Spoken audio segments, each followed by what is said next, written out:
In about half an hour, an old man with a flowing beard and a fine but rather austere face entered and sat down at my invitation. He seemed to have something on his mind. He took off his hat and set it on the floor and got out of it a red silk handkerchief and a copy of our paper. He put the paper in his lap, and while he polished his spectacles with his handkerchief, he said, "Are you the new editor?" I said I was. "Have you ever edited an agricultural paper before?" "No," I said. This is my first attempt." "Very likely.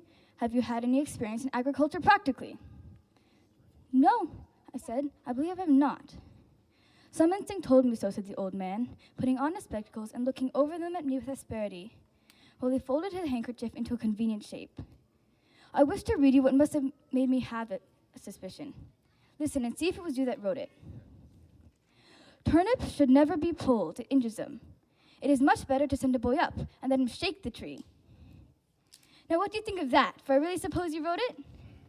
Think of it? Why, I think it is good. I think it is sense. I have no doubt that every year, millions of bushels of turnips are spoiled in this township alone by being pulled in a half-ripe condition when, if they had sent a boy up to shake the tree, shake your grandmother, turnips don't grow on trees? Oh, they don't they? Well, who said they did? The language was intended to be figurative, wholly figurative. Anyone that knows anything will know that I meant that the boy should shake the vine. At this point, the old man departs in disgust. A few moments later, another man rushes in, clutching another copy of the paper. "There, you wrote that. Read it to me, quick. Relieve me, I suffer." I read as follows, and as the sentences fell from my lips, I could see the relief come. I could see the drawn muscles relax and the anxiety go out of the face. The guano is a fine bird which should never be imported earlier than June or latest in September. In the winter, it should be kept in a warm place where it can hatch out its young. It is evident that we are to have a backward season for grain. Therefore, it will be well for farmers to begin setting out their corn stalks and planting their buckwheat cakes in July instead of August. Concerning the pumpkin.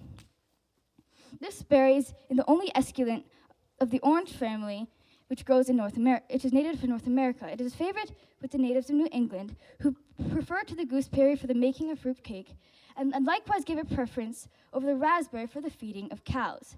However, the custom of planting it in the front yard, along with the strawberries, fast going out of vogue, as it is now conceded that the pumpkin as a shade tree is a failure.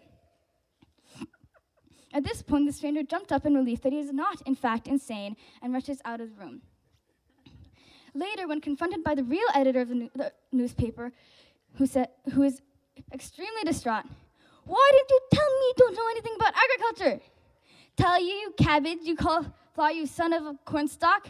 Why, that is the most unfeeling remark I have ever heard. I tell you, I have been in the editorial business going on 14 years, and it is the first time I've ever heard of a man's having to know anything in order to edit a newspaper. You turnip? Why, who writes the dramatic critiques for the second-rate papers? A parcel of promoted shoemakers and apprentice apothecaries who know no more about good acting than I do about good farming. Who reviews the books? People who know nothing, who never wrote one." And that's where I'm going to stop, because I found it particularly funny since Mark Twain is an author himself, and this is like his subtle way of getting revenge at all the people who criticized him. Thank you very much.